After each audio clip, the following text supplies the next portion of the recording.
until then, you guys stand All right. Hey, Peace. next weekend, Let's do it this way. you and me go to the ball game. Okay. I've been fighting with myself Love you, kid. to no Watch. Almost there. to not do this kind of shit, because it seems like everybody's doing this kind of shit. But here I am. We can discuss the intricacies at some other time. But let's start it off like this. This is going to be a show called In a Real Way. It's very long overdue. Shout out to my nigga Riz.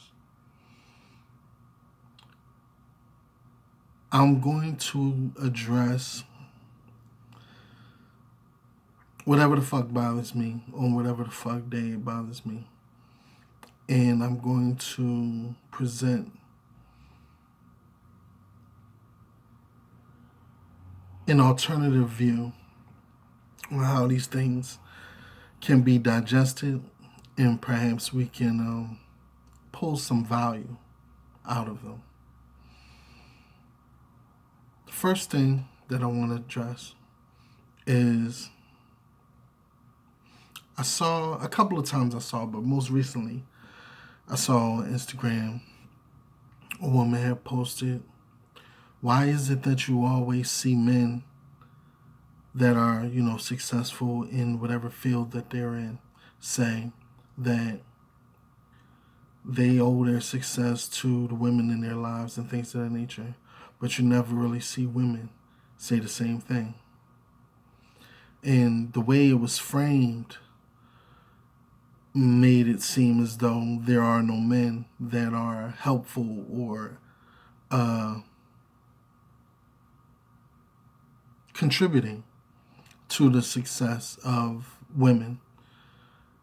However, in my experience, in my observation, because I got a thing about studying people, what I've learned is men don't have a problem giving people credit. It's just a way of the world.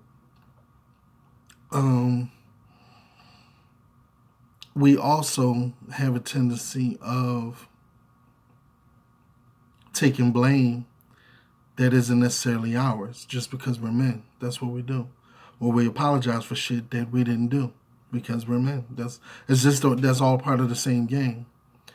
The flip side of that is women take credit for shit that they have no real attachment to at all, or they exaggerate their input, influence, and ability in certain realms, especially in small shit. If you ever notice, like if a man is doing some shit, it's like, nigga, I ain't giving you no credit for some shit you're supposed to do. But if we was to apply that same thing to like a woman, it's like, yeah, I got my own job. I got my own money. Every human being that's contributing to society pretty much has that though, right? But it's different for women.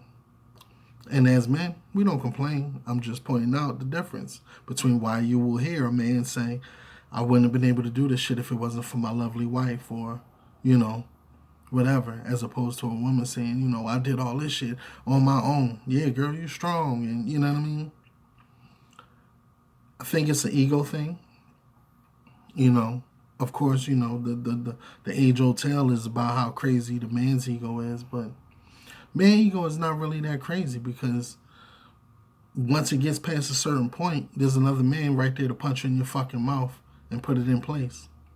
So women don't really have that same politic and diplomacy amongst themselves.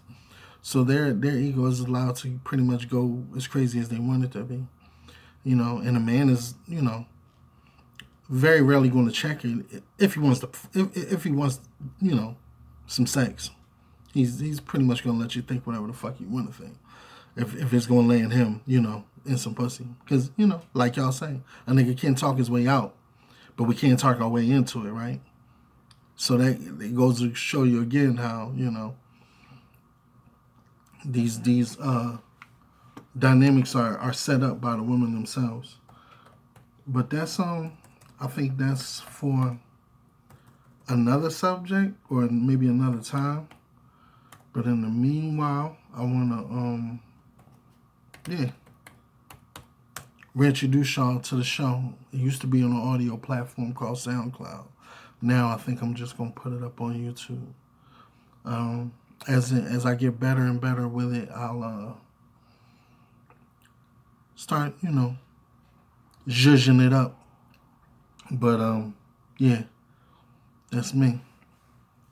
Tiz, Big Tiz Money, Nino DeMaio, whatever y'all call me. Born Supreme, Magnetic Allah, Tizlan Magnetic Allah. And this is In a Real Way. Leave your comments below. Peace.